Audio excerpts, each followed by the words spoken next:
salaamaaleykum Gambia salaamaaleykum nuyu leen nag ku nekk si turam ak santaam dama koy wax rek borom janax dee bari pax muus day mun a wax ñeew egsi na su ma yegsee rek ngeen xam ne yegsi dal na bu boobaa nag di la nuyu comme ni ñuy nuyoo buur xam ngeen ne nag semestre yi maanaam moodu yi faatu yi ay jàmbaar lañu ñii ñooy def ba mu baax kër bu fi rafet ñoom la ku fi lekk saaku maalo yu baax yi ñoom la bidon yu diwli nii ak ñoom seen waaye semestre yi suñ ñëwee Gambie ñu ne dañ leen war a dalal ñii ay ndaanaan leen ay jàmbaar si biir jàmbaar yi tubaal fa kàlla macha allah lay wax tey nag ma toogal suma foo semestre moom dawul coow nuyu naa la. jërëjëf thank you so much. maa tudd Yusuf Taylor. commonly known as Flex Dan of Gainako News. all the way from the UK Gambian la coming back wante man nag xaw ma ndax dinaa mën a oo sama bopp semestre because man dama ñëw pour bokka pour ñu liggéey.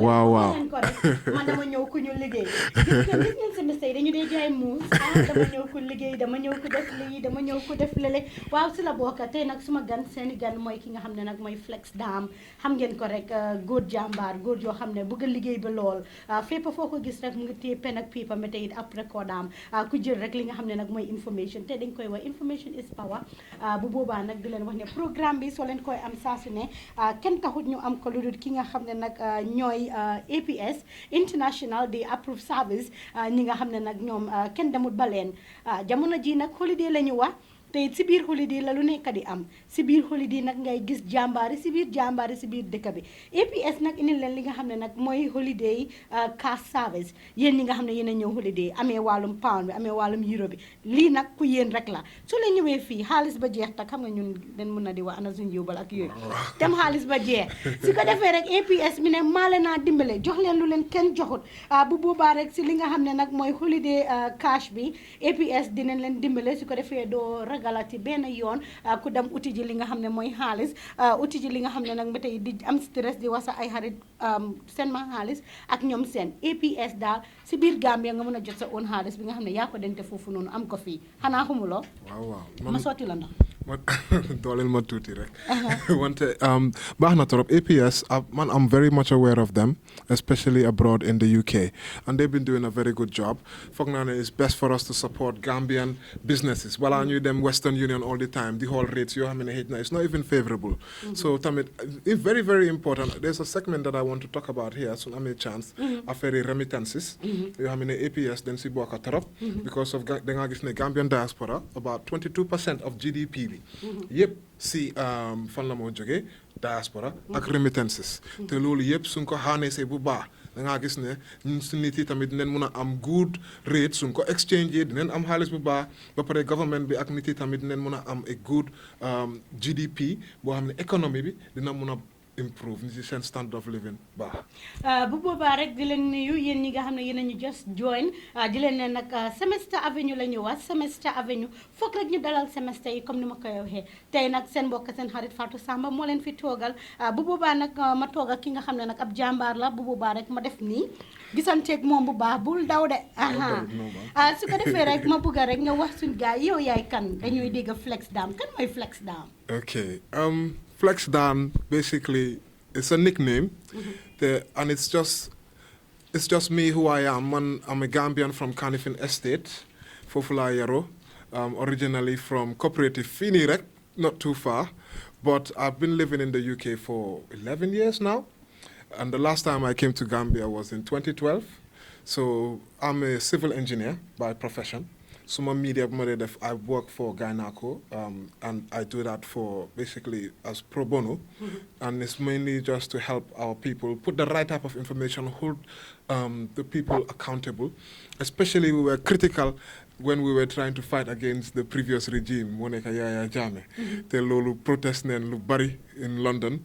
I've organized over a dozen protests in London, working with Gambian youths in Gambia tamit. Boo xamee ne people, young people yi dinañ am seen voters card ñu mun a vote si election bi. sama gars yi Flex Dam neexu leenam. Flex Dam neexu leenam. Flex Dam neexu leenam.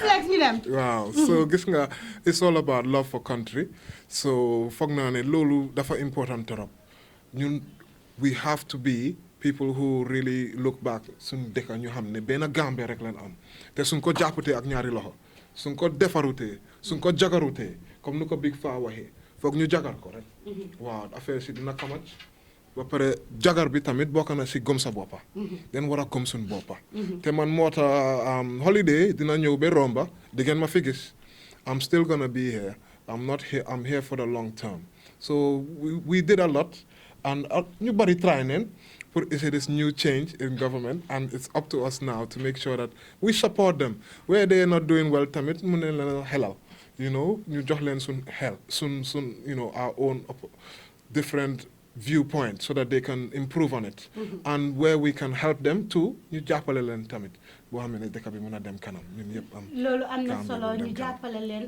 suñu leen waree jàppale su ko defee dëkk bi dem kanam Gambia suñu Gambia la moo taxit Gambian Talents TV ñëw fii si biir Gambia ku jàppale leen dama koy wax rek access to information daf dee jafe lool biir Gambia yéen ñi nga xam ne yéen ay seetaan bugg a am programme yu mel ni programme bi subscribe leen si suñu Facebook page bi su ko defee rek page programme yu mel nii di ngeen ko mën di ko seetaan with only $5 I hope soo delloo di nga subscribe to page bi for $5. waaw suma delloo eventually wante delloo anguma so xam naa dinaa ko share suma gaay on gaay naa ko tamit ñoo xam ne ñoom itam mun nañu check ñu subscribe noonu la Gambie dañuy jàppalante laal li nga xam ne nag mooy green button bi rek bu boobaa nag nga gis ne di nga siik yoo sa xaalis bi foo koy dugal di nga ko xam $5 rek la every month soo subscribe di nga gis sometime ñeneen dañoo wax internet yi Gambia bi baaxut ñu baree bari xamoon coono bi nga xam ne ñun moom la ñoo daj fii si biir Gambia sometimes ngay broadcast muy dog ak yooyu noonu ñeneen di la wax ne xay seen internet bi is not good fekk you struggling amuloo benn help amuloo benn sponsor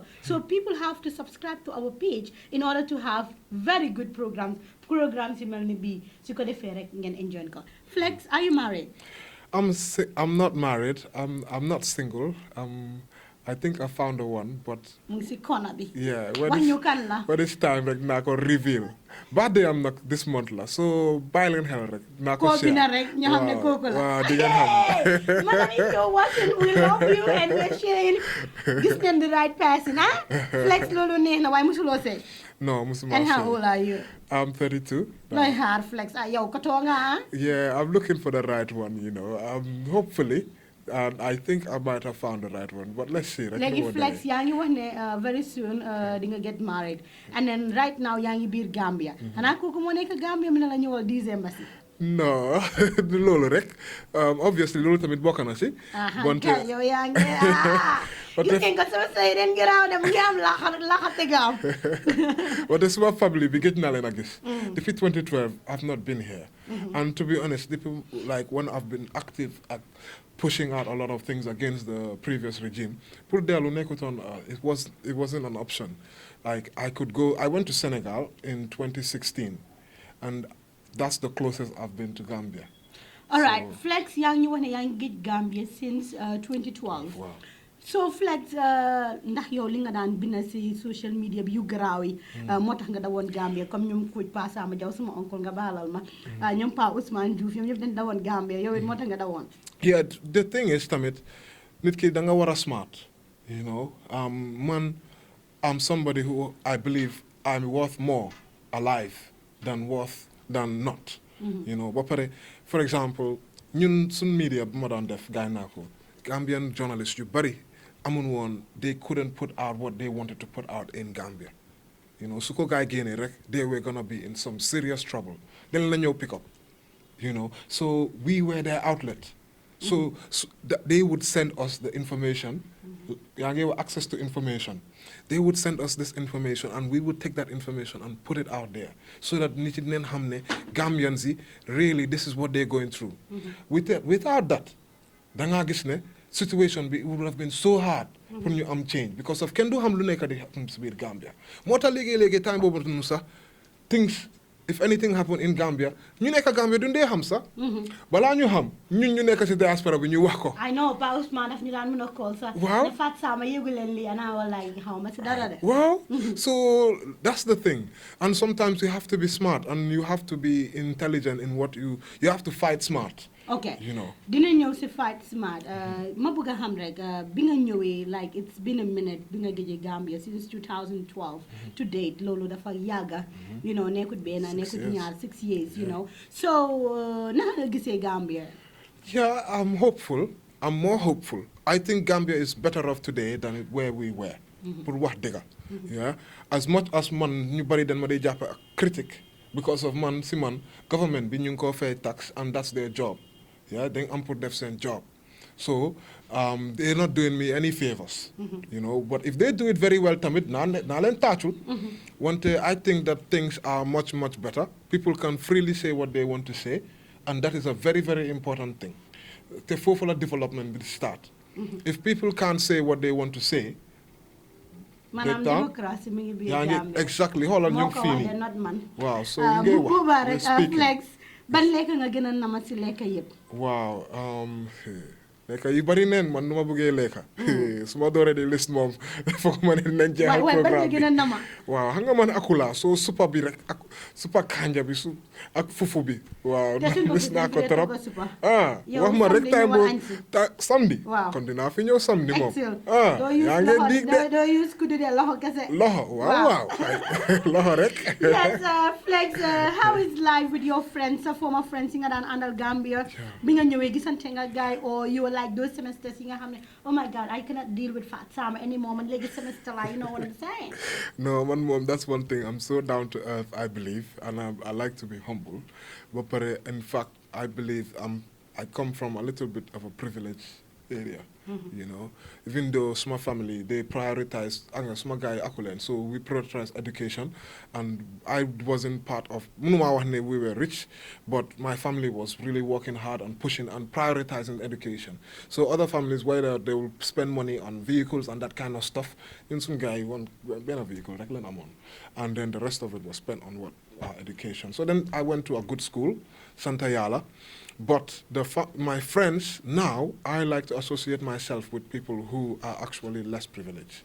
You know, so legi, I'll go to Banjul and I'll work with youths there. Even when I just came, I just went to Banjul and I'm collaborating with young people, especially young people, you don't work together from abroad.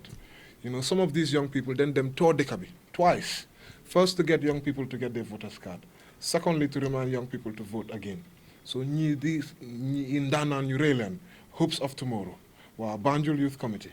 And some of these youths are really amazing. So, I like to really associate myself with those who are less privileged to see how we can uplift ourselves. And I'm networking. And even I was at a social dinner, a very privileged dinner with TAF. And some high-profile people.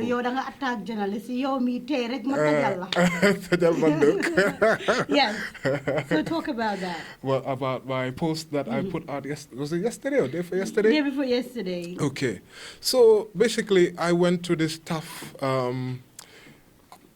business pitching competition.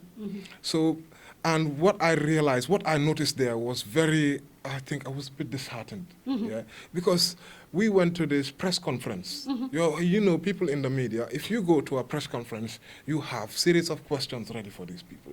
You know, especially when you look abroad. When you go to press conference, hold on Donald Trump, soon I'm a press conference. Dinga gis muy hulo ak journalist diko buga wax ne mu stop, mu talk because they have so many questions for them.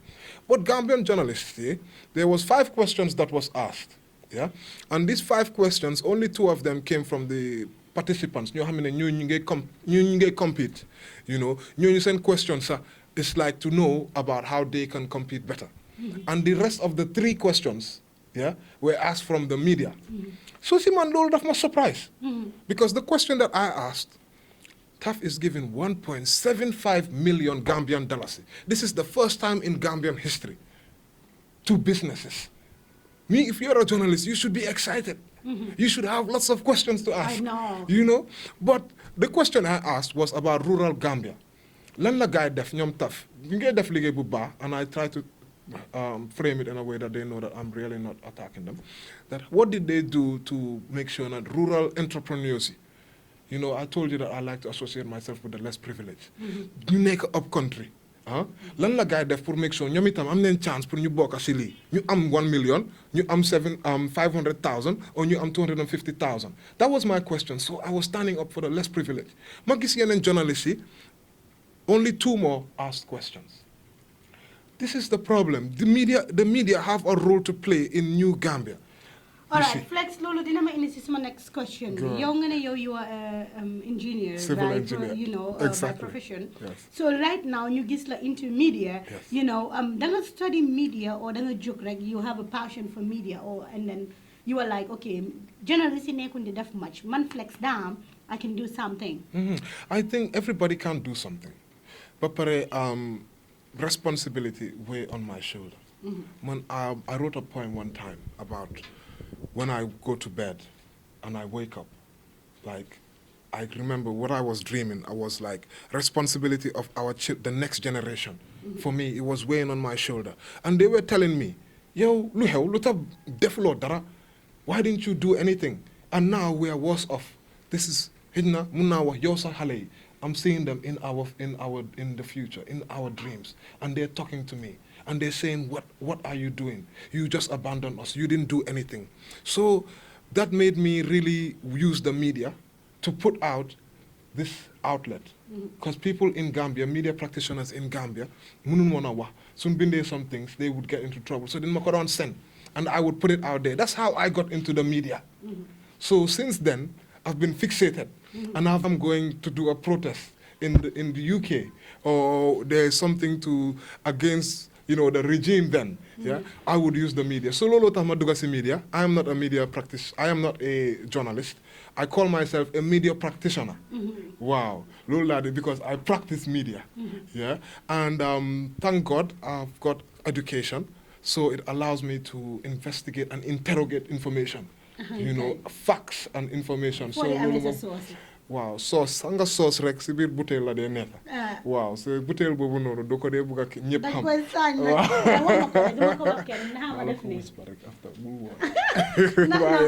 waaw ren bu boobaa rek Flex di la jaajëfal bu baax a baax si sa ñëw bi dama koy wax rek semestre yi bari neen waaye bokkuñu façon yéen ñëpp am ngeen wàlla si Gambian Talents TV bu boobaa rek di leen wax ne rek yéen ñi nga xam ne yéen ay seetaan xam ngeen programme yu mel nii dafa am solo ku ñu sponsor ko.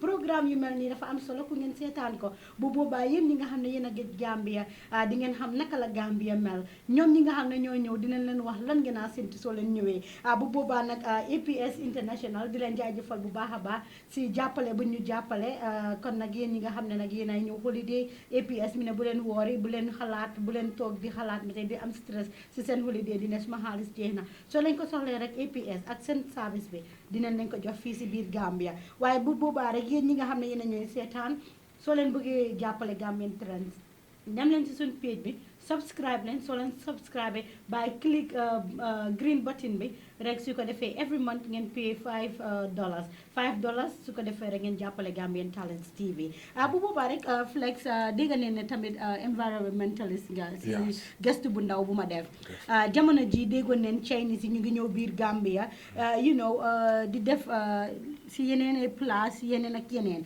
ma bëgg a xam rek lan nga foog ne Chinese yi ñu ngi koo def si suñu place rawatina nag fi nga xam ne nag mooy Gunjur lan nga foog ban impact la loolu am si suñu environment bi loolu question bu important la trop one of the main things that I really feel is that Gambia protein we have limited sources of it.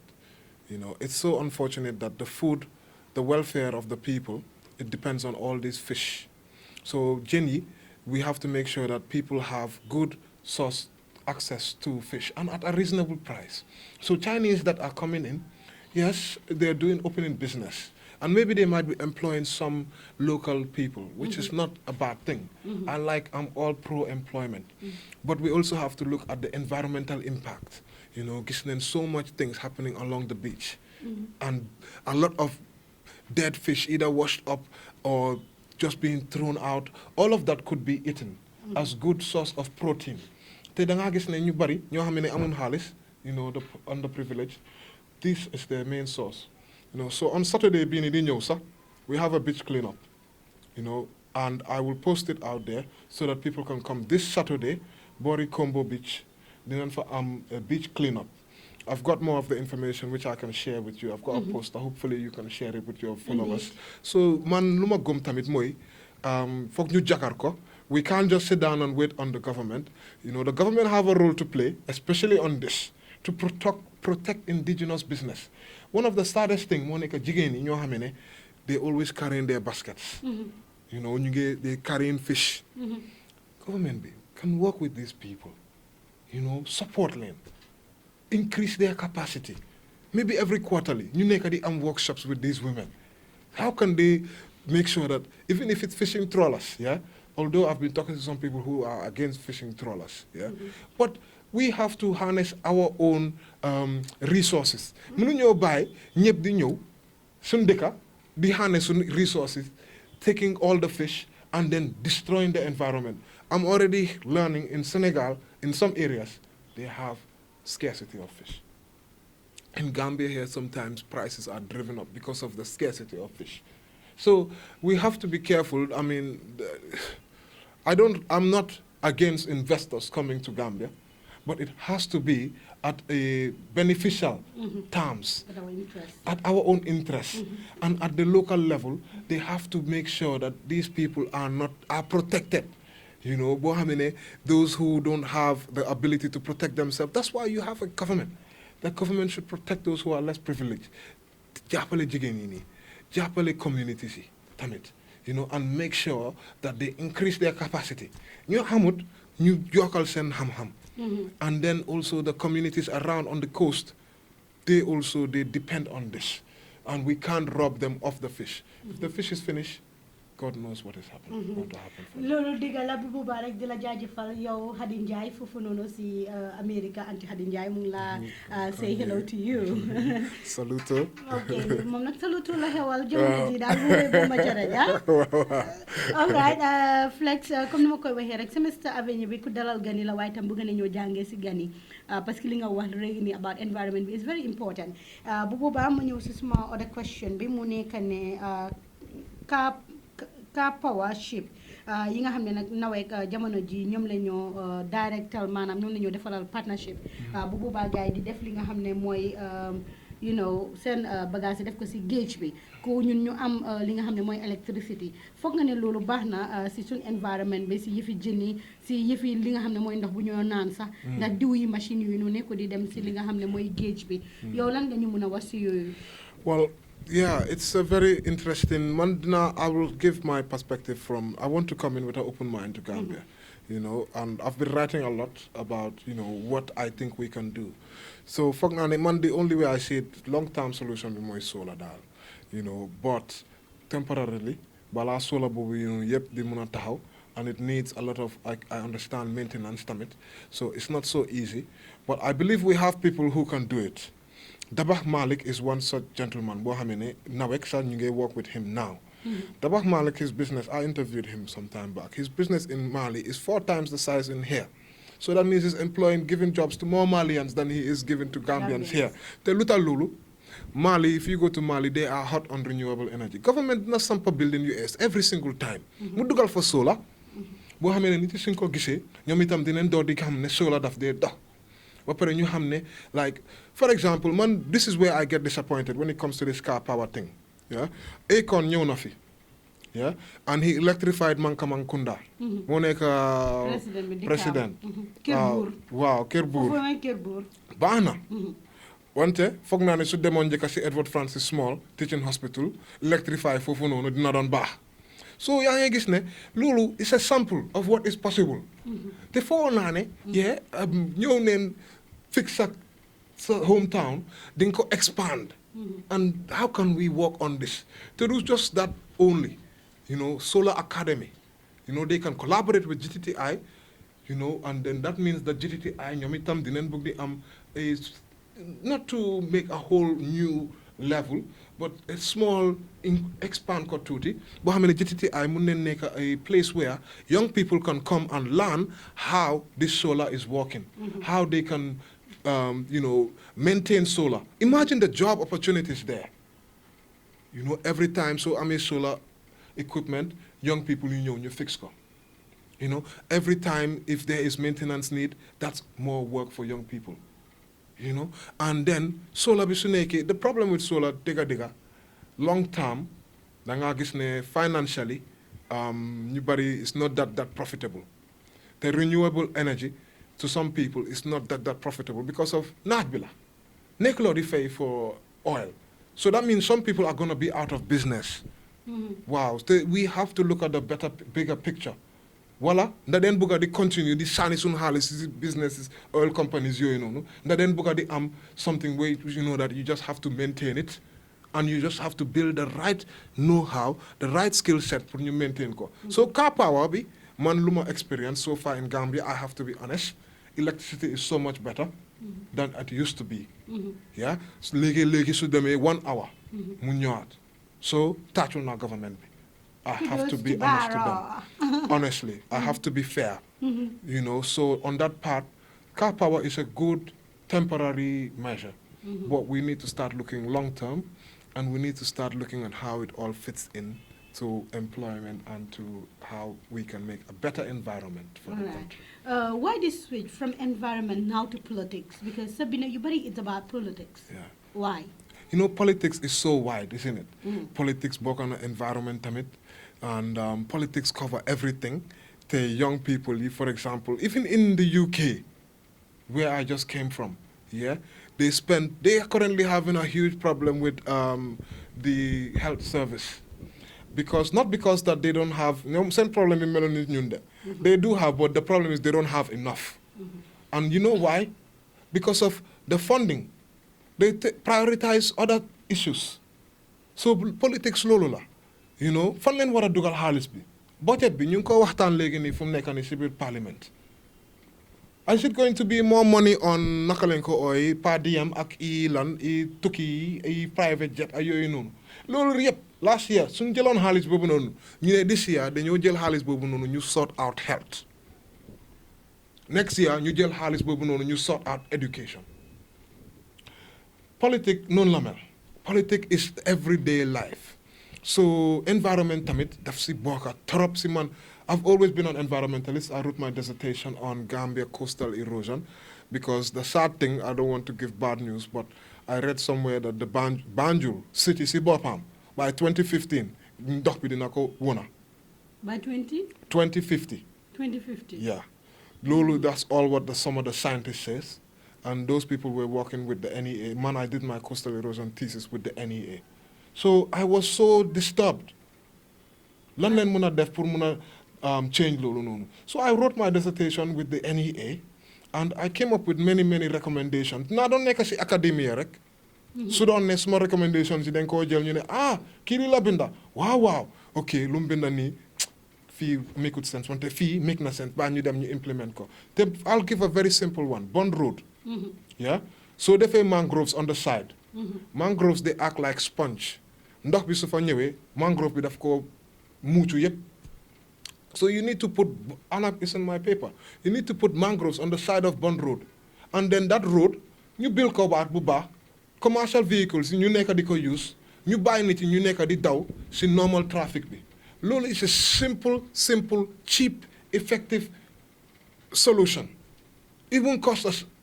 How much does it cost to get mangrove saplings? Monica, the mangroves, the small seeds. Not much. That's it. Fix the road. You see, loolu yëpp dafa nekk di collect dust. Loolu yëpp dafa nekk di collect dust. So when I finished my dissertation, I saw that lii nga binda fii nii dara du xew de foog rek ñu jagar ko comme ni ko Big Faa waxee. ñu defar ko ñu dugga ci affaire si. Looloo tax man tam ma dugga ci biir politique bi. Waaw te man suma politique nekku ay partisan politique party. It's easy to point fingers. Wante soo ñëwee tamit and you start to talk to them and you start to talk to people, you understand some of the challenges they have. Fii la gaay waxoon ne dañ war a tëj golden lead. Binda naa ko. Balaa nga xam lu xew, they settled out of court with the government to a tune of ñaata $1,000. Money talks, yeneen yi yëpp dañoo wax rek cepe la moo nekk.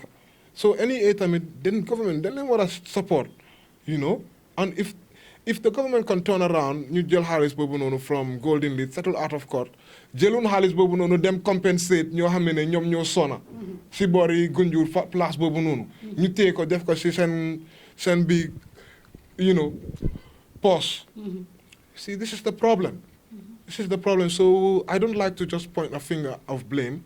Man foog naa ne su dëkk bi di dox man si man lu ma gis rek démba when I was at the tough competition pitching competition youth si ñun ñooy tax dëkk bi mu dox te buñ toog xaar kenn waaw ne gaa yi xam ne they must listen to us waaw ba pare suñ defute loolu suñ future la ñoo maye suñ xale yi seen doom yi seen future la ñoo maye so I mean I really feel that it's kind of I'm positive I don't know I'm so impressed as well when I look at the young people and I want to concentrate more on that rather than just pointing fingers and just that so loolu dina am solo bu baax a baax bu boobaa rek di leen fàttali ne yéen a ngi seetaan Gambian Talents TV jamono ji nag yéen ñi nga xam ne yéen a ngi seetaan programme bi soo leen ko déggee mooy Semester Avenue xam ngeen ne nag semester yi ay jàmbaar leen bu boobaa nag jamono ji décembre di ngeen ñu gis ci airport bi ñu dem di dalal ay semester yi ba pare rek di wax semester yi ñu gën a open up suñu leen koolee ñu ne leen ne ñu ñëw ñu invite leen dara daaxut waxtaan olof Njaay ne ñàkk waxtaan na indi réeroo na gars yi nangu ñuy waxtaan ak gars yi indi leen si suñu biir studio bi celebrate leen parce que ay jàmbaar ngeen neexut ba neex waaye semester yi jàmbaar ngeen ñëw leen fii mag defanteeg yéen ci yu baax bu boobaa rek flex sa waxtaan bi am na solo trop nag dëgga and I'm so impressed with your line of questions you see lii moo tax ma dal yenn media gars yi dem keroog you see gis nga xoolal jàngal leen from yow oh my god bu boobaa rek yéen ñi nga xam ne yéen ay seetaan noonu la APS di approve service ñoom ñoo waral lii su ko defee rek di leen wax ne ñu ngi am service yu baax a baax di APS nduga nag dafa am solo kër boo dem si sekunda yi njaayeen yi xam ngeen ne yéen seen kër soo leen toggutee maalo amul leen bidon ngi diwlin amul leen saaku li ñoŋ da ngeen a mer APS nag mu ne ma indil leen lii si seen bundi kër yi yéen ñi nga xam ne yéen a am seen famille biir Gambia bu leen bàyyi gars yi di toog di duppa cin baaxut si ngi ni wax na ko yónnee leen ak APS international bu boobaa dina leen jàppale ñëpp APS daal ñoo fi nekk di dog buumi gàcce yi bu boobaa rek ma ñëwati si suma gan bu ñaawut bi flex su ko defee rek ñu ñëw si li nga xam ne mooy Yaya Jammeh gis nañ ne jamono jooju noonu back in 20 something yow ñëwuloo woon Gambia all the time danga daan binna Yaya Jammeh lii Yaya Jammeh lële lu tax nga get into the struggle according to the research bu ma def a lot of people ñu ne flex dafa nekkandi doon nekk si struggle bi because things don't work out for him Yaya Jammeh dafa laal mbokkaam moo tax flex mu mer moo tax flex say di binna ak yooyu noonu is that true looy respond to them yeah I think it's people no matter loo mun di def si life dina leen wax ne def nga lu baax di nga am ñoo xam ne they like you and there will be some people who they have a view that maybe you have ulterior motives but that don't stop you life bi loolu warut laa stop you just have to do what you know is in your best interest man here I'm a civil engineer mënoon naa toog rek ma noppi ne teg wante loolu taxut ma jóg dama gis ne Gambians yi back home I'm living in the UK where more organized 12 protests. Dara jotut ma.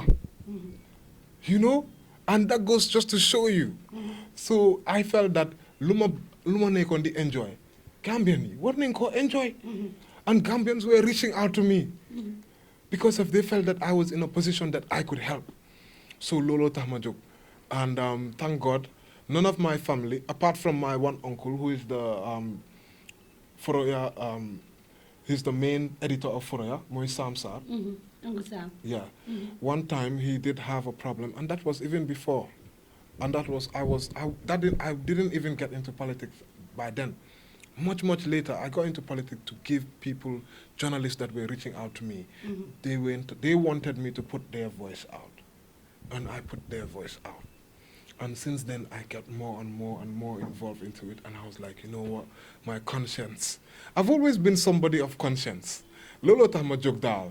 Te gis naa ne Yaya Jammeh su fi toogoon benn tey, and just killing lives. Thank God, none of my family, none of them have been hurt or none of them have been injured. Maybe my uncle spent a little bit of time, but that's it. But thank God, I'm happy that we have a change. And I believe the reason why we need to put this on, why we need to keep going, is to make sure that Gambians have a better standard of living. loolu nekk loo xam ne lu am solo la Flex su ko defee rek ma bugg a xam ndax Yaya Jammeh mus na la call personally because sometimes déggoon nañ ne su ko nit di ko dee attaque rek daf laa mun a oo. No, thank God called ma because su ma calloon daal xaw ma lu ma koo wax because I know we will definitely not be in good mood, in good term. No, thank God, no. He has never got in touch with me. And I hope he never ever reaches out to me. If he does reach out to me, I'll give him my very humble opinion that he is somebody who deserves to be in jail for everything that he has done to Gambia. I mean, the thing is, dañ ko war a xoolaat bu baax. Nit ku dem rek bi nekk president, yeah? Your future is made. Gambia the constitution is in a way that once you become president, after Lulu Nunu, you have huge packages. You have staff under you. You have so many things that basically take care of you. Even after you become president. Yeah? So service a one-time rec. Yeah? You have a salary of 50,000. And your life after that is made. There will be lots of organizations or from abroad for you to give speeches, for you to talk to them, and for you to just sort of, your life is made. You can be living from hotel to hotel because of they just calling you to, as a former head of state, to give a presentation there. That is just beside your allowance. You have staff under you. You have health care access. And I think Adama Barrow too have to start looking at life after the presidency. It is so amazing. It's such a beautiful thing. Everybody is like, you are so loved, your country. And you know what? If a president does that, 9 times out of 10, you can come and run another term. Because of la trust. Then you key, and then now, it's like, I think our leaders, it's so unfortunate that we have leaders who are just thinking about now. But we need leaders who are thinking about the future and the future generation as well. All of you, tey du añ du reer waaye lu jar séedaale la maanaam di nga ko war a di ko fàttaliku bu baax a baax kon nag président Barrow yaa ko dégg Flex daa mu ngi wax ak yow di la advice xam ngeen ne nag ñu ne nit dina nekk si kaw kii nekk si suuf waaye xëj na lu mu gis yow gisoo ko président bi bu boobaa rek di la wax ne nga bàyyi sa xel ma bëgg a xam nag what's your relationship with Killer Ace because all this while sa Facebook bi everything is surrounded with Ace. Yes, Killer Ace. My relationship with him is a very, very cordial relationship. He's a real youth leader. I'm somebody. We met in Senegal in 2016, and this was when we were trying to bring the coalition together. And thank God to Scattered Jane, who organized a meeting in Senegal, running up in July 2016. That was the second time the guy definitely been a meeting. So then you see some people who were influencers, people in youths, people that support youths, people that know the youths. And Killer Ace, through his music, he's big in that. So, and I have so much respect for him. I have lots of artists who I'm friends with, and I respect all of them, And Killer Ace, for me, he's one kind of youth who really, he sacrificed everything, So Fofelen Mitton, I didn't know him before that.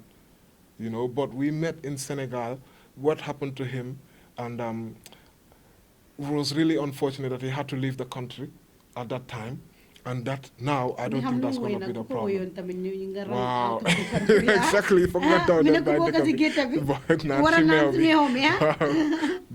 So why I love Killer Ace is I think that he's somebody who demonstrates that Gomsa Bopa state of mind, We have to believe in ourselves. And that's where it starts. Once you believe in yourself, there are so many things you can achieve. and working together. Mom partner la nak. He's somebody who likes to collaborate. Wow, very good. Nga ne partner la ñu gisoon ci time political impasse bi yow ak gars yi yéen a ngi doon mën a raise fond di dimbale ñu nga nekk si border bi ak yooyu noonu. Ma bëgg a xam rek yéen lan moo waraloon loolu because am na ñu bari ñu wax ne di ngeen doon raise fund not only for Gambians, you know, ñi nga xam ne ñoo nekk foofu, but rather for yourselves. Was that true? Well, thank God. This is the one thing which I like to distance myself in. You see, raising funds is always full of controversy. So man, damade am fumade am. So, like I have a role to play, which is I have a lot of people sometimes who follow me, and people listen to me, and so I try not to be in charge of collecting any funds. You know, what I try to do is I try to connect the people who are doing the work, and I put out, if I see what you're doing is good, and I try to get some sort of accountability, because I'm always, leaders I'm always raising accountability for them. So it has to start with us, the activists. And thank God, Ken Dumusa Degane, Flex Dan Bokana Silul, nobody has ever accused me even of any of that, because I try not to put myself in it. And I try to support where I can. It's sad because it discourages people to do that. You know, sun bayon sun mboka yi neka ci border bi amun leka. At the end of the day, ñun ñoy ñew joy sun amé dëj, sun amé problem.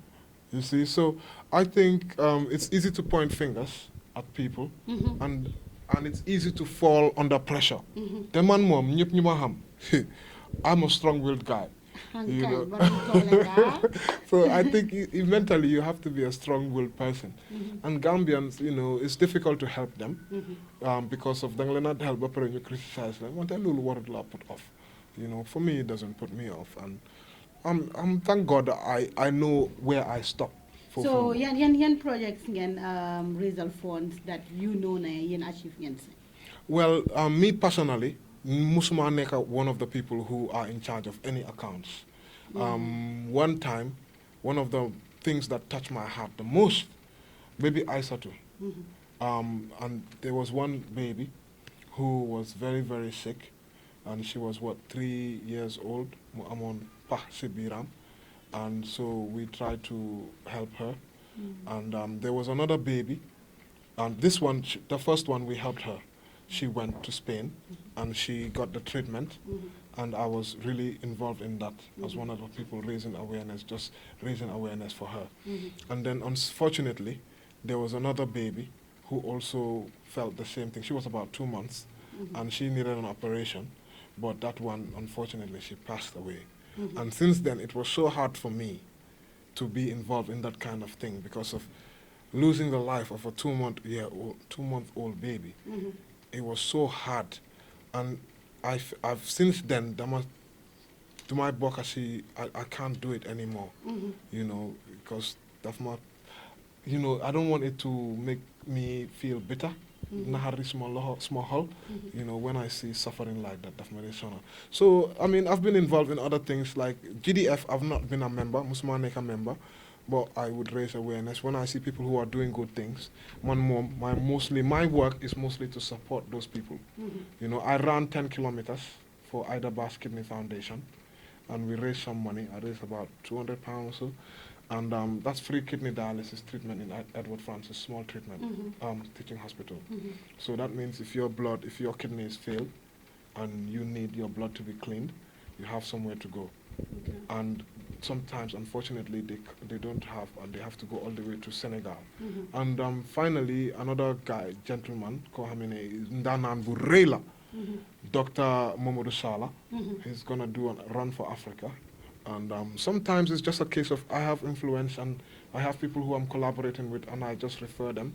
And even if I can't make that run, because if I had a previous engagement which I couldn't get out of, I can get even a team of 4 or 3 people to go and be there and to help raise funds. So, and very soon, watch out, Gambians, there's going to be a run for Africa for, and Dr. Momodou Salah is one of the guys who's going to be running that. Very soon, watch that spot. So we'd love you guys to come and see what we can do to help out. Indeed, loolu dina am solo bu baax a baax yaa ngi téye book bi lii mooy lan nag. jërëjëf foog naa ne dama laaj mbiri book bi. yow itam gisuloo maa koo téye leeral sama jëngati ko tuuti. So this book, Adama Barrow and the government, they came to UK during the Commonwealth meeting, and they presented this book. It's a book about the diaspora. So book B, it's got a lot of things inside it. So material ni mun naa laa want to. So inside this book, it talks about the government diaspora pledge. Okay. But the government diaspora strategy bi mu ngi fii nii. And a lot of things. One of the most important things moo nekk remittance cost reduction. So loolu lu mean approved service. Hopefully ñoom itam dinañ read lii. If they want a section, I've written an article about this. It just means how can they reduce the cost of remittances? Indeed. Yeah. So that means ne suñ doon seen $100 or 1,000 borom xaalis yi, yeah, and the cost was $10. Yeah.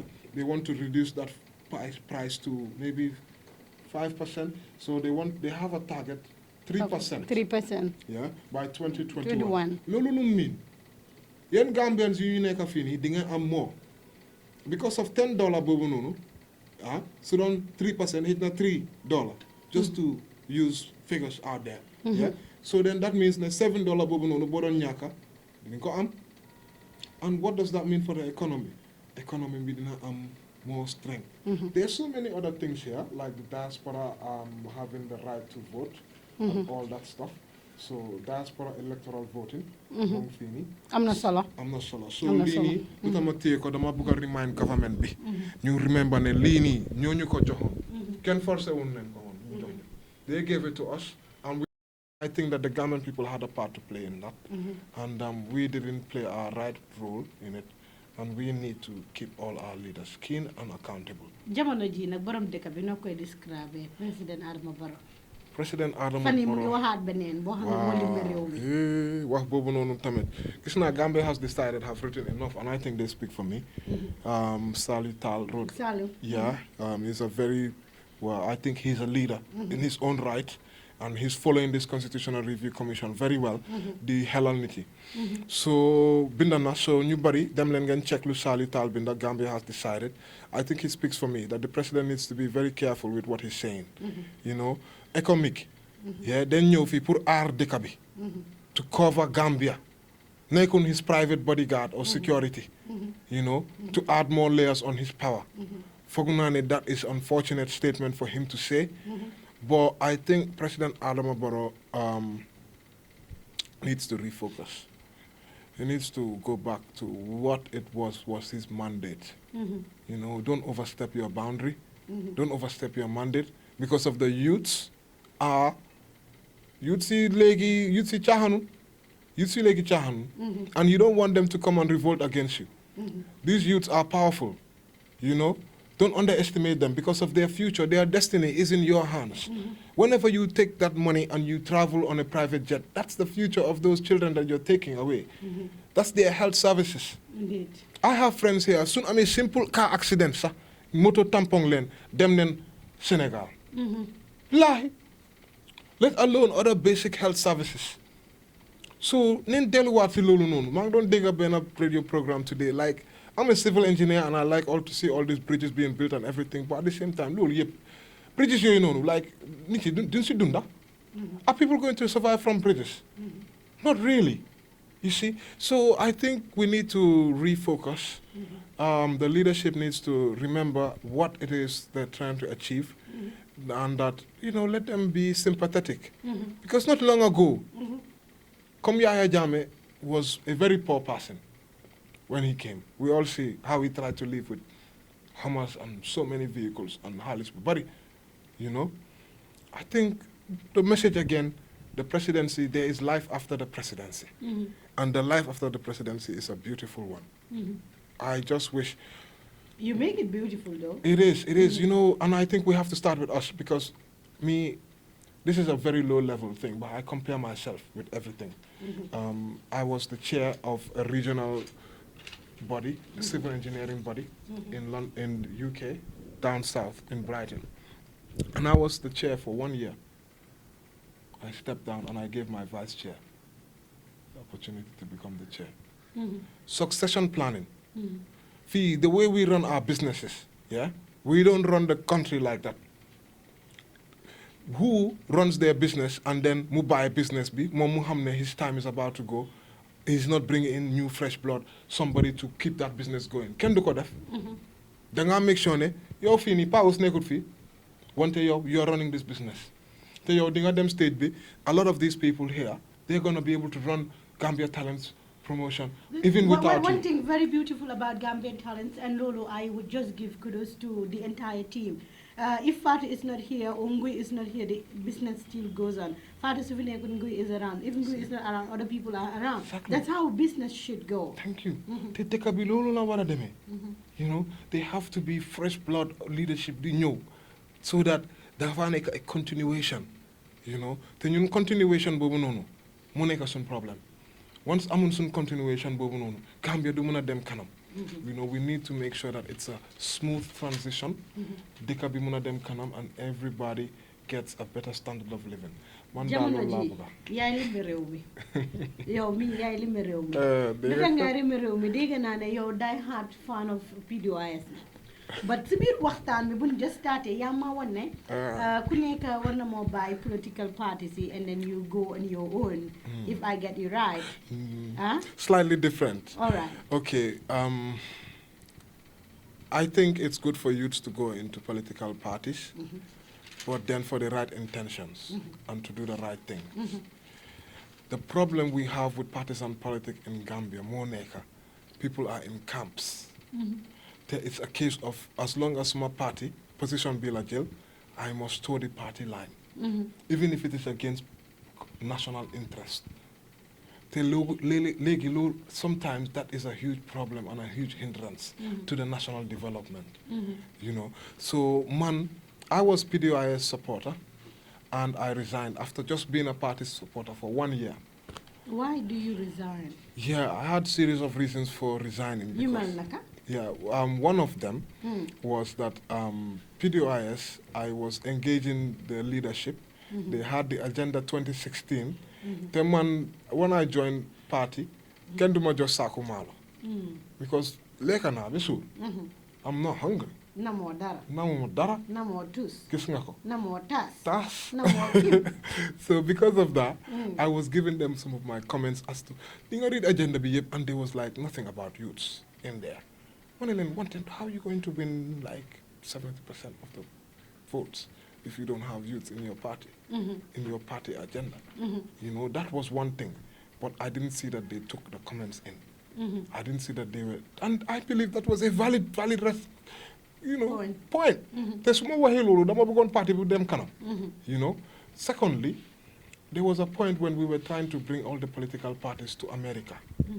Yeah, and this is one thing which made me realize that maybe I'm not suited for party politics. Because I was the only one pushing, trying to get our party leader then, which was Halifa Sallah, still I believe, to go to America. And I was vehemently trying to tell Halifa that you forgot them, you have to go.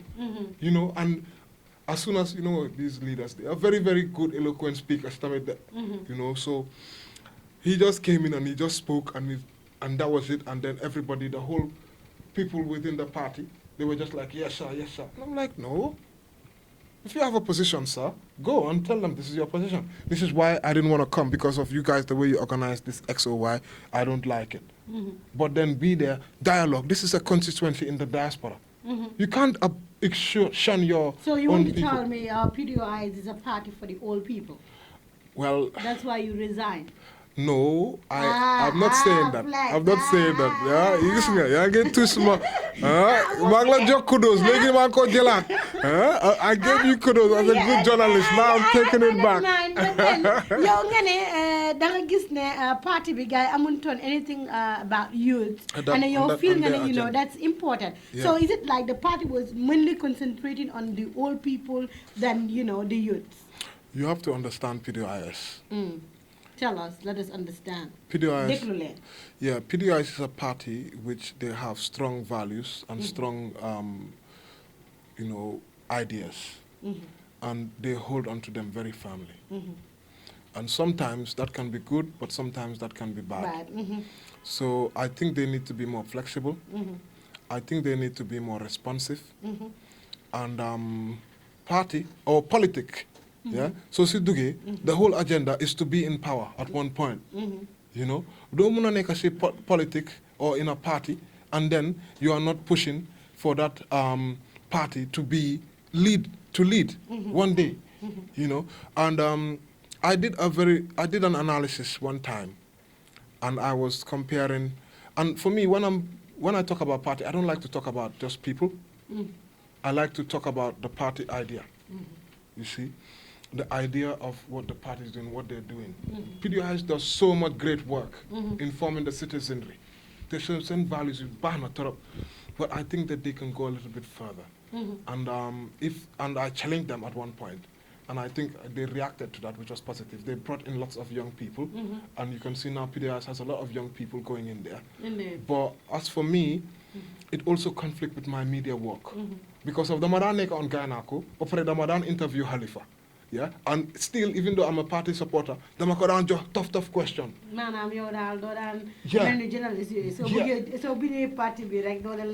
Exactly. In a difficult situation.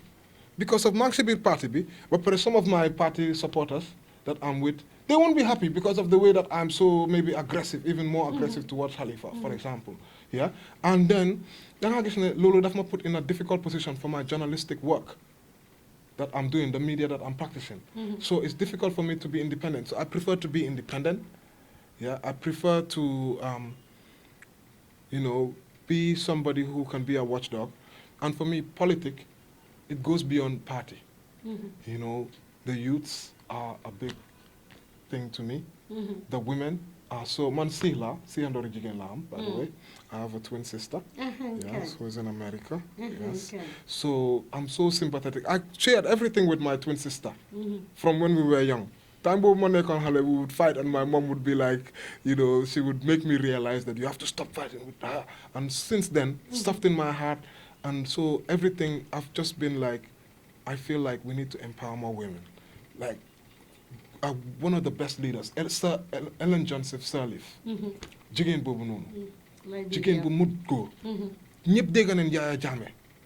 Yes ma, bu mu doon wax ak Jigen Bobu Noonu. So there are some huge potential in women to lead from the front and be even stronger. The Jigen Bobu Noonu is not just Yaya Jammeh. Dégg naa ne previous some of the worst leaders, this woman would stand up against them.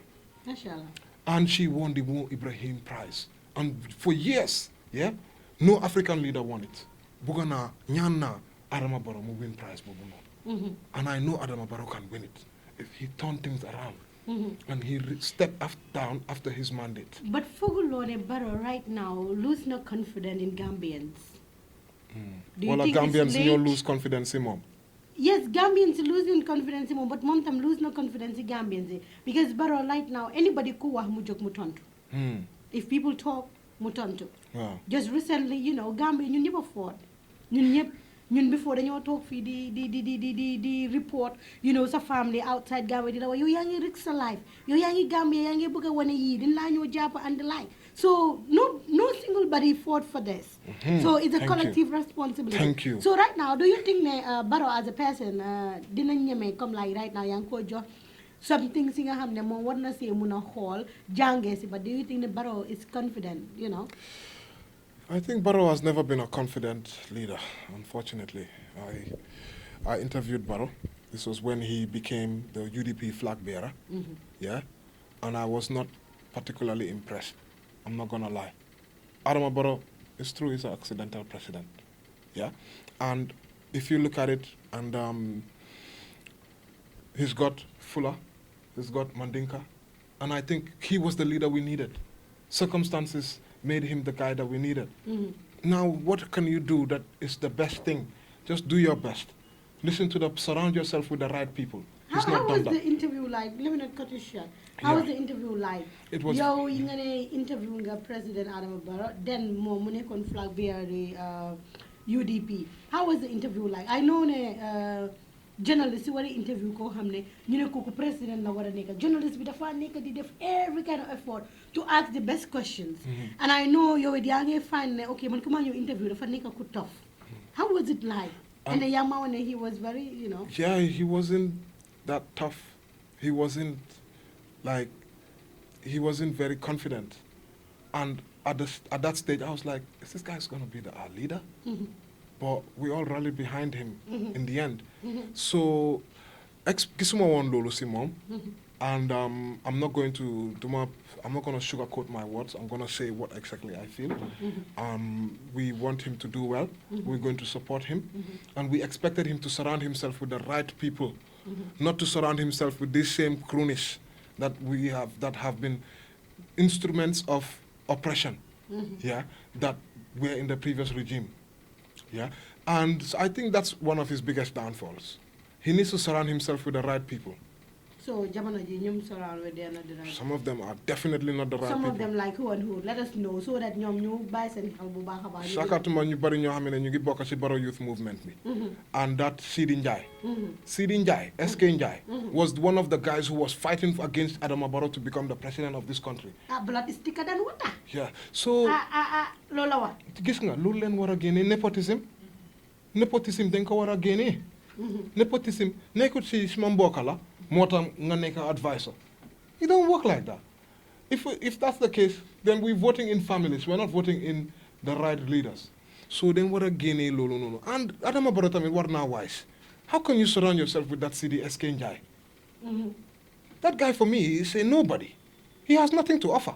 I have to be very honest. I might sound harsh, but I'm going to be very honest. And that guy couldn't, Mr. Constitutions, he cannot even speak proper English. And he was a National Assembly member just because he was selected. Fighting against Adama Barrow and the will of the people. The people had voted. Yo, at that time, Bentay, Bugulod Nangu, Niti Leland vote. Then, we're going to take it to Supreme Court. And then you, Adama Barrow, you turn around and those are the same people that are around you that are bringing partisan division in between your supposed UDP beloved party. So I think Adama Barrow needs to think about it. Some people are saying Barrow is not UDP, Barrow is coalition. Do you think coalition still exists in Gambia? Coalition died when it would have existed if he kept all those people who were part of the coalition. Oje Diallo. Yeah. So you can't be in a coalition and then it's just you and people who you're affiliated with from your party that are around. That's not a coalition.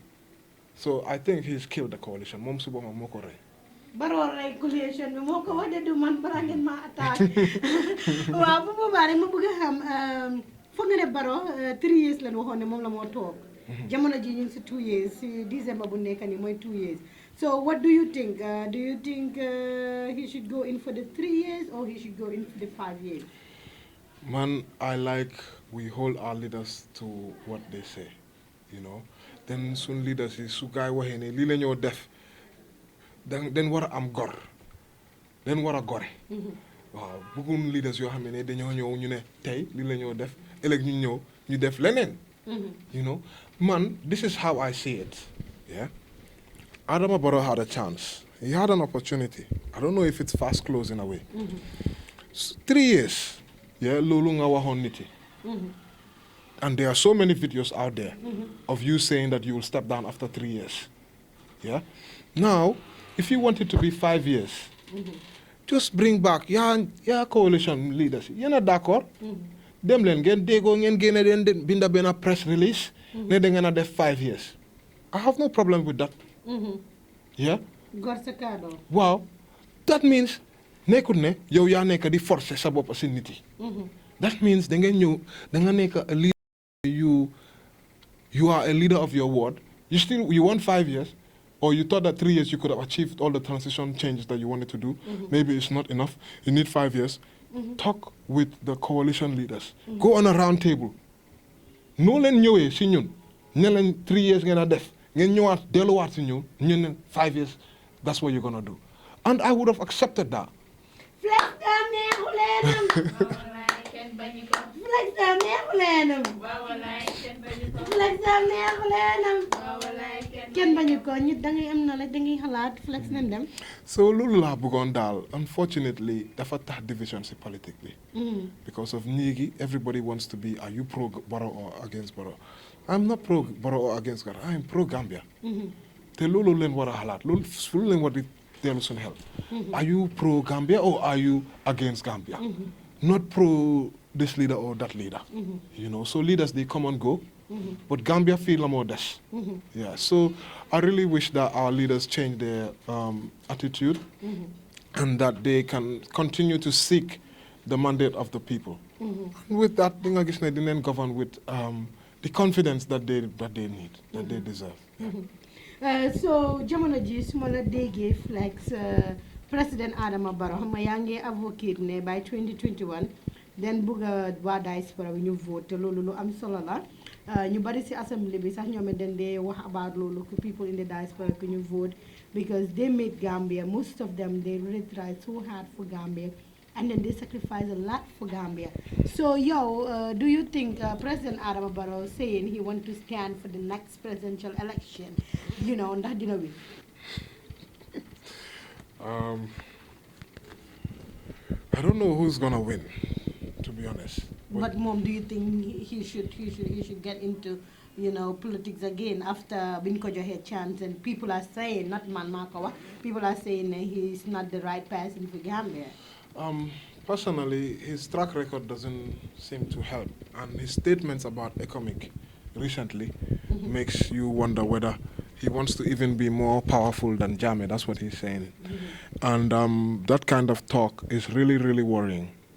You know, so me personally, I believe we need leaders who are going to spend our money the right way into the right things, and thereby we can have the right, better standard of living. Gambia is 2 million. Gambia nahariwut pour ñu jagar ko. Honestly, pour ñu defar Gambia, it's not hard. Dafa yomba. Senegal, look at Senegal, how many million? Manchester, I used to live in Manchester, a population of 2 million. Kurang musuta fay fofu. Of course, it's England. I know people will say that they violently compare Angleterre and Fini. But it's not hard to fix Gambia. We are so blessed, you know, with natural resources. All we need is leaders who are visionary, who have the right ability to take the country forward. Te foog naa ne tamit constitution bi suñ ko passé, people are saying that they want a leader with a degree. Adama Barrow, danaa dafa delluwaat school mu def fast track programme. Na mu ngi jàng si ron. So waaw su dee loolu la dina qualify. Wala su dul loolu. Foog ma ne constitution bu ees bi na ko nangu de. So man bëgguma wax ndax war naa taxaw warata taxaw o ndax nit yi dinañ ko fal wala duñ ko fal. Wante man si lu ma gis my own personal opinion, I don't think that he has the right leadership skills and qualities to take the country where we want it to be. Su munut na bay. How about the current Vice President, lawyer Ousainou Darboe?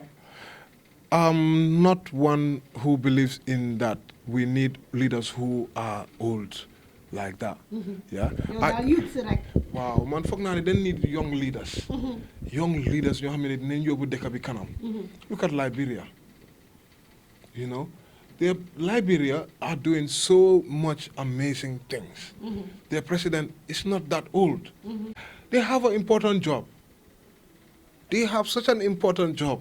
You know, grooming the next leaders is such an important job. Man, right now, I'm grooming next leaders. At my age. You know? And then we have to dispel this issue of future leaders. I have no qualms against Ousainou Darboe. I feel that he can try to bring the country better, closer together. And I think that's very important. And I think he should avoid putting his party before the country. That's one thing that I have to say about him. Yeah. His party before the country? He should try putting the country before his party. Oh, okay. Yeah, before his party. Okay. All this coalition-led or party-led stuff, they are still talking about that thing. Lawyer Darboe? Well, the fact that he does his things quietly, yeah, he's not humbled like some of these other leaders, and I admire that about him, and I believe his doors are actually very open. Yeah, he's accessible. I think if you want to get in touch with him, you can. Okay. You know. Lan moo la gën a naxari si moom. Comme nu ma la wax, like I feel he puts his party before the country, which for me is not a good thing, and so because of that, it means that a lot of times he might make some decisions which are in favor of his party, but not necessarily in favor of the Gambia. So that's my main concern with him. And I don't like to criticize our leaders too much now. I like to see where we can collaborate more. Ragal, because jamono ji yaa ngi Gambia. Ragal, no. Ekomi goy doole. Ragal, no, you have to take your time, You have to understand the terrain, And I've come in, and it's going to be arrogant of me to just like criticize everybody. Criticize everybody. People won't want to work with me.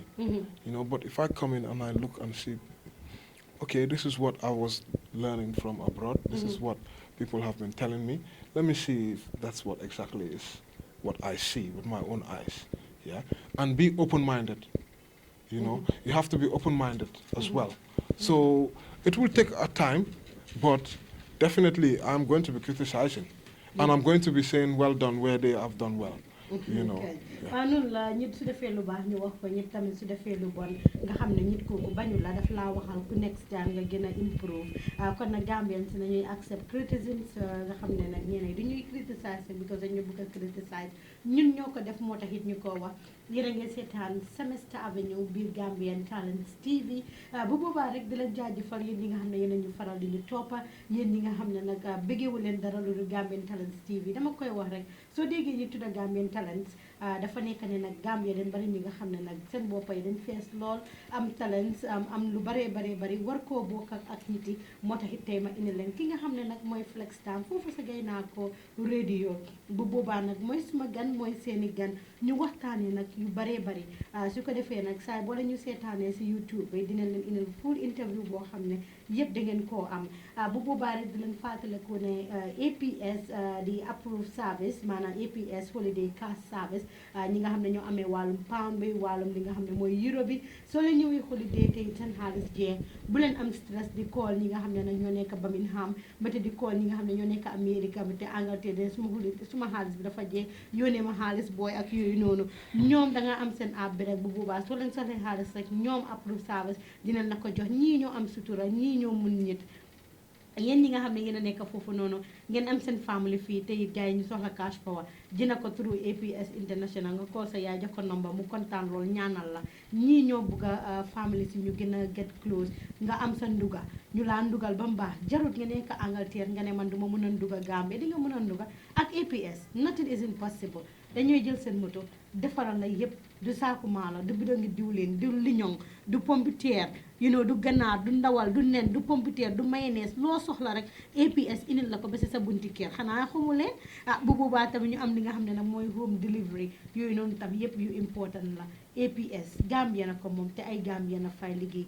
seen service baax na lool network bi number one network bi doo leen dem ñu ne la mënuloo jot sa xaalis parce que network bi daal tey ñëwut ëllëg ñëwut ñun am nañ si benn expérience bu bon suñ jànxa bi dafa koy toog di ko dee wax ñu bari ndi ñu fi di ñu complainal ñeneen ñi nga xam ne ñoo amee yeneen service si seen network bi di ñuy baax ak ñoom seen waa APS saa boo eggee seen office ba sa Kairaba Avenue ba te yeneen i place biir Gambia APS international si saa si nga am ko bu leen fàtte nag ku donate Gambian Talents promotion rek si suñ page bi by clicking the green button su ko defee every month rek nga mun a donate $5 dinañu help xam ngeen ne Gambia dafa métti internet bi sometimes ngeen a war dafay break sometimes den am ñi nga xam ne ñoo fay liggéey fokk rek ñu sanse yu baax sol yu baax ñuy dund tamit den am ku jox leen dara kon nag donate leen ngeen jàppale li nga xam ne nag mooy Gambia ñu dem si kanam bu boobaa ñu ñëw si ki nga xam ne mooy Baye Babou 2 years ago binoon nga si Baye Babou xam nga man nag ab journaliste la ma ne dama dee follow comme ni nga dee follow di def research waaw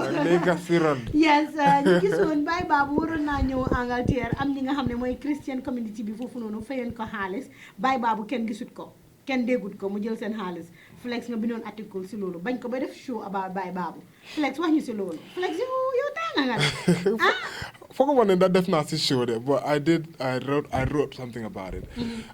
So people come to me and they complain, and I reach out to both parties, So read the article. Follow due diligence. Yeah, so if you read that article, I put both sides. I reached out to them as well, and they didn't want to engage, but I wrote that I reached out to them.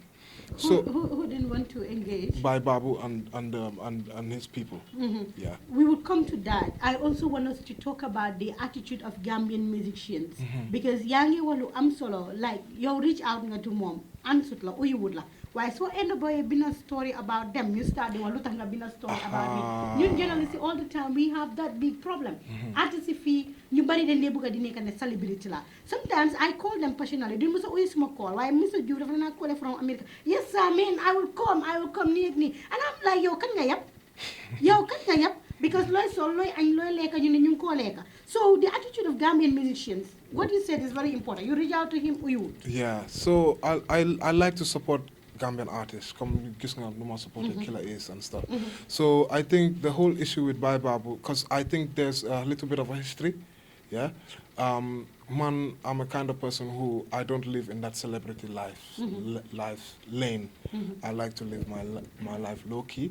Yeah, I enjoy you know. So so I don't really like to get involved into those kind of things. I'm more into more different things. You how many come politics, you know, activism. So, but like Makuija advantage of anybody. Yeah. So this Gambian Christian organization, it's not even a Christian organization. It's an organization which helps women.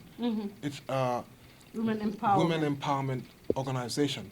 So they've spent a lot of money, according to what she said, and she sent me the conversation trail and so many things which I didn't put out there. Yeah, but it's just evidence for me to see where it was coming from, and it was true that she did do a lot of things for Bai Babu. Yeah, but then after a while he cut communication, and then next minute Bai Babu was here in the UK. That's fine. Like just communicate with the lady. She had already had an event planned to go, and this event Bai Babu apparently was supposed to be there. Yeah, but I got to find out that you can't perform in an event without you having all this like licenses and all this stuff and all that stuff. Yeah, so I'm not into that line of business. Yeah. So what happened in the end, we got to find out that definitely she did make contributions towards him, and the right thing for him to Babu should have done was to just get back in touch and say that, listen, I'm working with these people now. I'm not alone. Yeah, and I won't be able to do on your show, so don't, please, I'm not going to be able to do it. And see how you can talk to them, communicate with them, not just cut off the communication like that. After these people have made so much investment, they have halls booked, they have this ready, they are just waiting, and they're like, oh, he's in town, so maybe we'll be able to do the show or not. I know. Anyways, I really didn't want it to come to that point. And to be honest, personally, it's something which I don't want to get involved into those kind of things anymore. Yeah, because everybody have their own line. Like Gambian Talents is great with music and entertainment, and I think it's good that they focus on that, and they're doing that, even though we talk about politics, and everything is involved. And so I don't want to bring Bai Babu down. Yeah, I don't want to bring any artist down. Yeah, I respect the artist, and I want the artist to do well. Bai Babu have done, so me and Bai Babu, we have some history though. Yeah. During Killer Ace, when Killer Ace was in Senegal, Bai Babu went to Senegal, and he said some crazy things that government bi dafa bëgg youth si ba pare youth si bëgg leen mu nekk wax bu rëy because of Killer Ace was in Senegal, and he's talking about what's happening to the young people, and him there, his life was at risk. So nit yi door di xool Killer Ace xanaa yow dégg nga nekk di wax wala yaa ngi wax waxi picca. So and I just using, because I'm in the media too. So ma def benn poll, ma binda benn poll. I just wrote lu Bai Babu, is it dëgg la wala du dëgg? You know, and I put the video, and I said 3-minute mark mun nga ko seet, this is what he said. Ñu bari nekk di dal Bai Babu because of that. Yeah. Because I wanted him to know lu mu wax du dëgg. Munu ñëw nekk di wax, you cannot say that whilst kill another youth like you, an artist like you, ñi di gas ñi di suul, naka lam dara du mun a cool.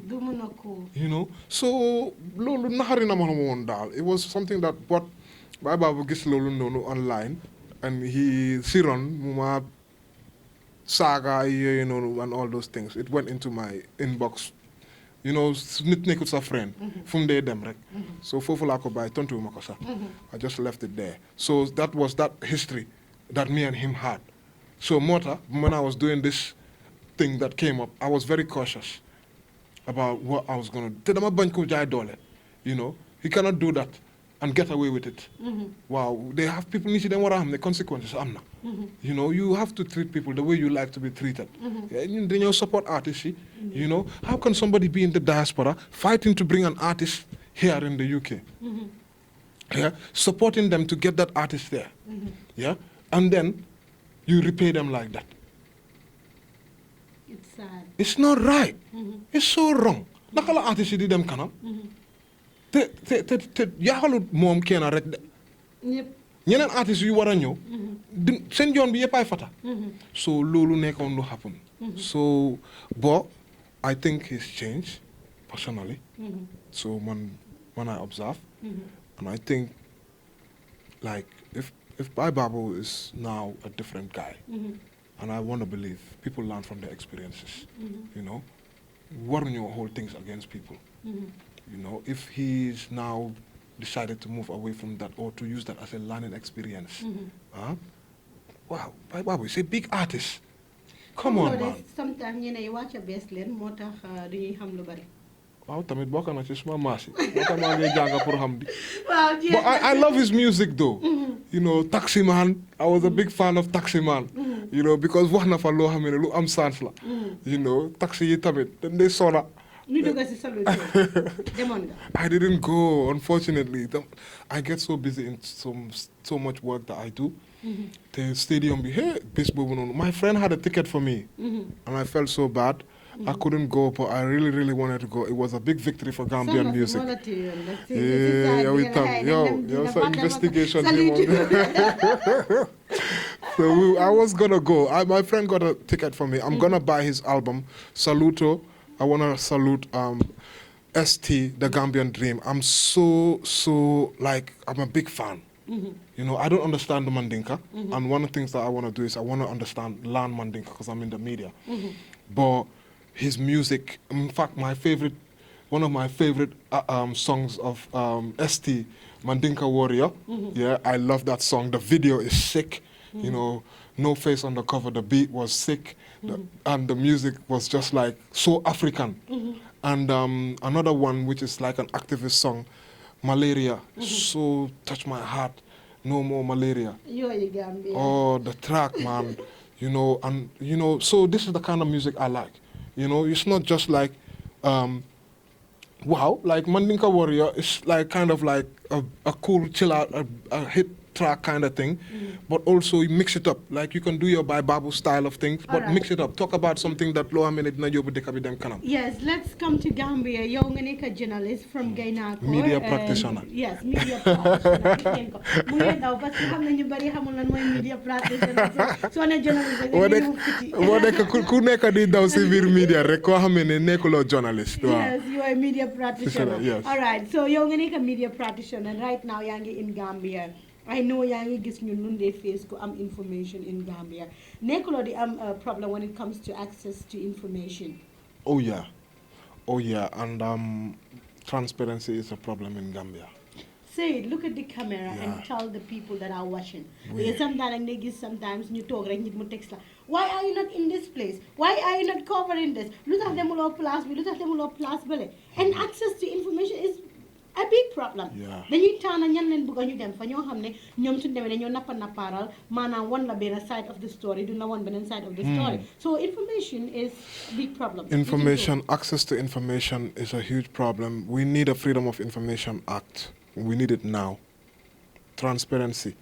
So I think this is a problem for Gambian media and also Gambian. So basically, I don't want to just advocate and say that the Gambian media practitioners are doing everything right. So like just the day for yesterday, I was talking about how some medias are not prepared. Look, this lady came, look, Hola, Fatou Lum Def. question am yi maa ngi piitu di xool read yenn question am yi sax pour xam lan la ma pareel gisoon naa sa baabu question boobu bu yàgga I know, right? waa ko piitu but prepare as a media practitioner. When you prepare, you see that you'll be even able to hold those leaders more accountable, or to to ask the probing questions. Sometimes you have to tease out the questions from them. You know, dafa am nooy demee si ñoom in a way that is respectful and at the same time is fair, and that they give you information. But they have to remember that this taxpayers' money is paying for this thing. A lot of times, if it's a taxpayers' job, you know, people, you are living on taxpayers' money. You have to be accountable to us, and you need to be able to give, you know, the media the right type of information. You know, so it's unfortunate that access to information is a problem, because in Gambia we don't have a Freedom of Information Act, which is a problem. Journalists are not respected, and the journalists also have to do their homework. So it works both ways, and sometimes you see some journalism and makes you feel like, really, like we can do better. So yes. So lo what tamit freedom of information, because in the UK there's a Freedom of Information Act. If you don't have information, you just go through the right procedures. And if it's information which should be is in the public's interest, they will make sure you have it. You see, so we need to pass these bills. We need to have media which is vibrant, driving the narrative. So gisee lu ma bindoon, like I talked about the rural people. You know, we need to, for example, even the issue about Killer Ace, I'm not happy about how the media is reporting it.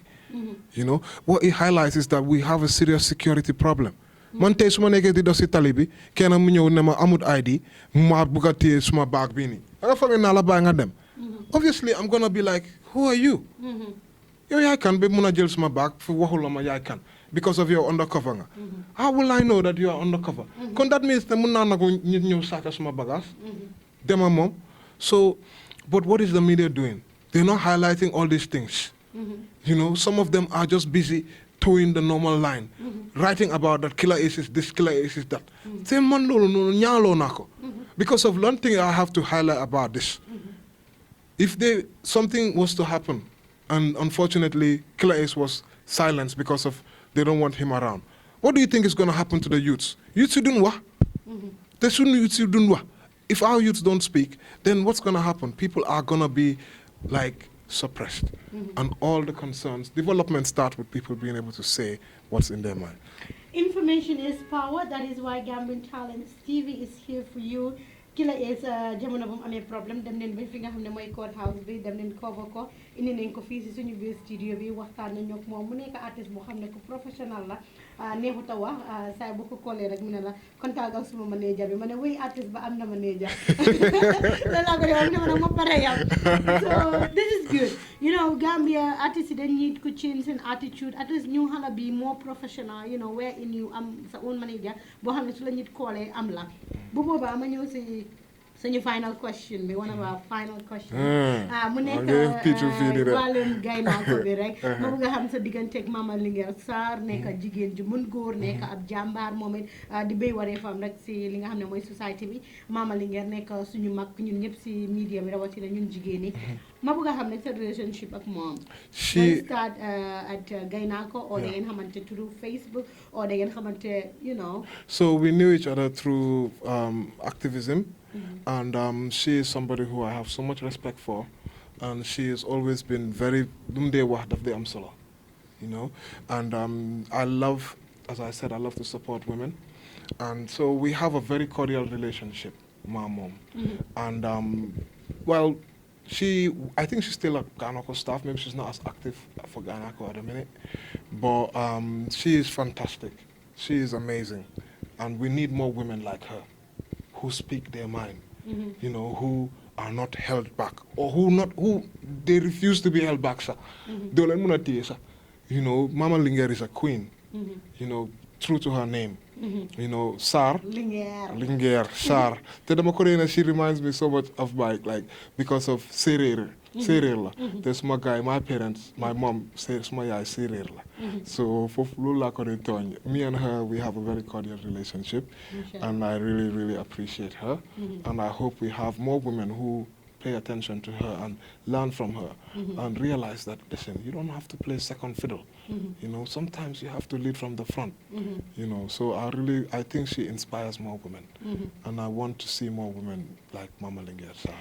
noonu la jigéen da ngay nekk jàmbaar maa nga ba ko fu nekk nii leen jël li nga xam ne mooy xuloo tegee ko boor man dama koy wax si nii nga koy defee mbete yi si naa mbete yi nga defante ko si li nga xam ne nag mooy si sa liggéey nga influence ñi nga xam ne nag ñooy ndaw ñi loolu nekk lu ama am solo Mama Linguère yow ñu ngi laa jaajëfal bu baax a baax suma caamin fan nga baaxee ko mbete fan nga fàqee ko si Gambia faana yi noonu lañ koy waxee fan nga fàqee ko si Gambia la fu ma dëkka voilà fàqee ko la nga dig ma expert bu baax de man moom suma olof yi diaspora yi ok ñoom lu la ñuy wax ñu leen dee làkkee fan nga bàyyee ko si Gambia ñan ne sa ay maam sa ay family ok man fii nii rek coopérative waaw suma këri maam fi la nekk coopérative dafa am fii nii place bu tudd coopérative Westfield fii nii rek Westfield cooperative just around the corner right Ibo town la or cooperative no right at so laahi fii rek yeah number 3 Essa Diouf Road dama dee xiif nag sometimes kon waaw kër maam ñëwal foofu laa yaroo so like I grew up there my grandparents Sarr leen santa Nelly Sarr that's my grandma and my grandpa God bless his soul he's passed away John Sarr Daddy Sarr and he's a twin Sihla so I'm named after him my real name is Yusuf Daddy Taylor Joseph Daddy Taylor aka Flex down Wow mooy man so daddy bi foofu la jógee so I'm named after my granddad because he's a twin and God bless his soul his twin sister passed away when he was like very young so my twin sister's got the same name as that twin sister mooy Mami Mosan yeah so yow Sihla waaw I'm saying a wow. Saying a wow. Yeah, she's married now. This is her first year. This is her first. She's done her first year of marriage now. Yeah. Mashallah. We're saying hello. She's in America, so hopefully she's watching as well. Yo na fiyawlo, yo na jikar nga bay fiki amul jabar so mo dem na last year so this year yo la maybe this year jeex na di December still ñu ngi am days to come dama yakamti ko MC mu gaaw di gaawal nga xaya bul worry yo la xaya so yeah I'm from there from cooperative them Carnifing Estate. Fufula gonna spend most of my youth days. You know, I'm hugely influenced by Poetic X, Bull Duff Records, you know, Carnifing. Bull Duff. You used to Bull Duff. Wow. I remember when I was young and I was washing the car always for my parents in the morning. Bull Duff. Time over cassette tape len wa. Wow, cassette bisu changi. Wow, nga am pour ko door ko wondalu ko. That time Bull Duff were like the wow, yo. And some of the music, I still listen to Bull Duff, some of Pepper House crew. Pepper House. You know. Tiju Brain, man. Tiju Brain. They're saying hello. Yeah, Bilal. Oh, yeah. Yeah. Tiju Brain, I have an interview with him. Here. Yeah, he's one of the most influential artists for me. His lyrics still hit home. Tiju Brain, you know, Bull Duff, Nyom Poetic X, Nyom Ayo, Bilal. Yeah, the rest of the crew, Carnifing Estate, Nyom Yep, they really influence me. So, and the type of music. No, I don't rap really, no. I'm a deglu, and I make on hale kids, you know, like rapantu. Rapantu, but I'm a rap.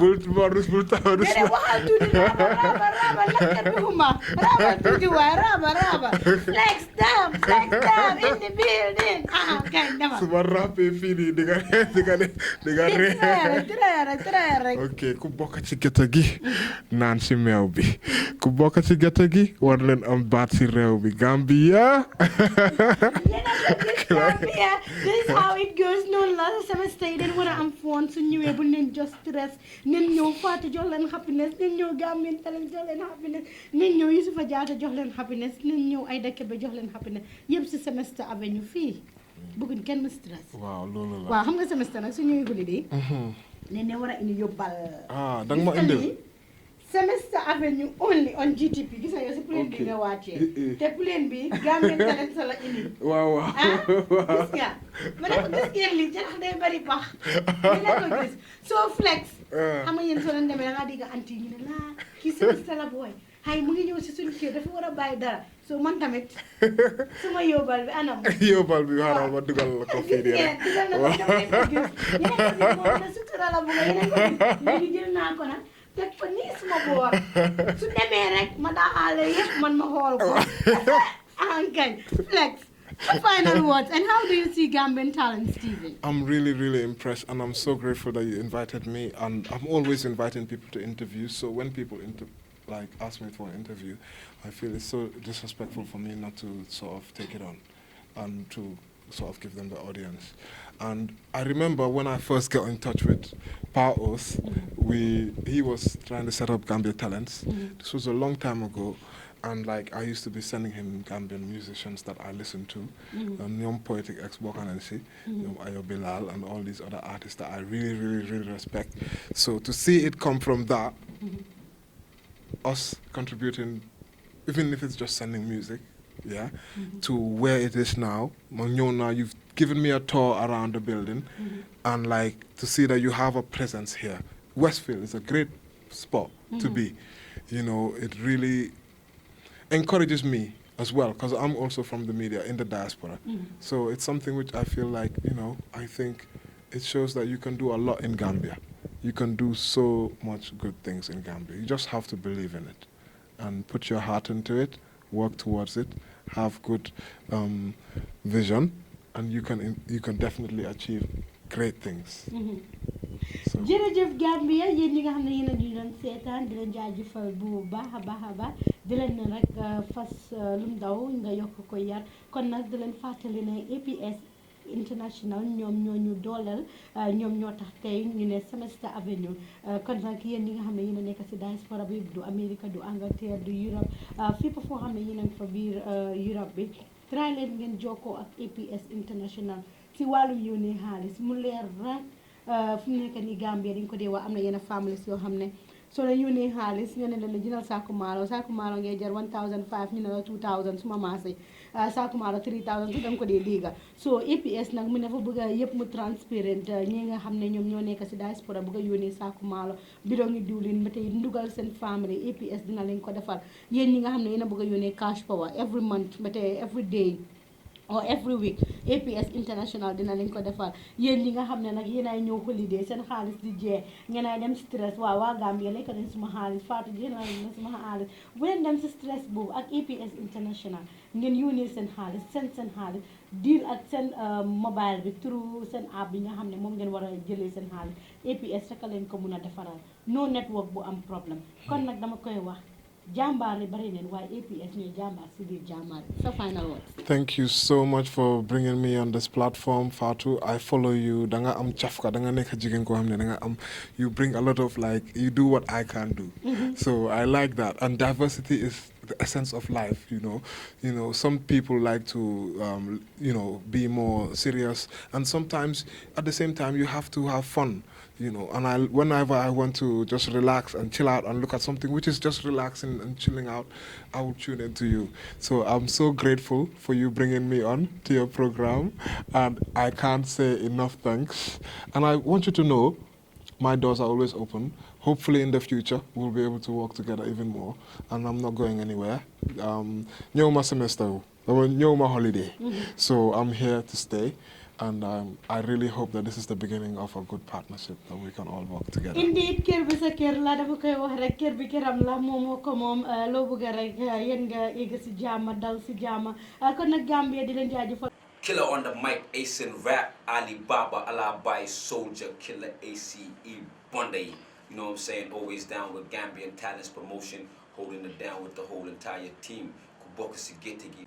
Killer on the mic, Ace and Rap, Alibaba, Alabai, Soldier, Killer, ACE, Bunday. You know what I'm saying? Always down with Gambian Talents Promotion, holding it down with the whole entire team. Killer on the mic, Ace and Rap, Alibaba, Alabai, Soldier, Killer, ACE, Bunday. You know what I'm saying? Always down with Gambian Talents Promotion, holding it down with the whole entire team. Kuboka Sigetigi, Nancy Melmi, by Ken Momo.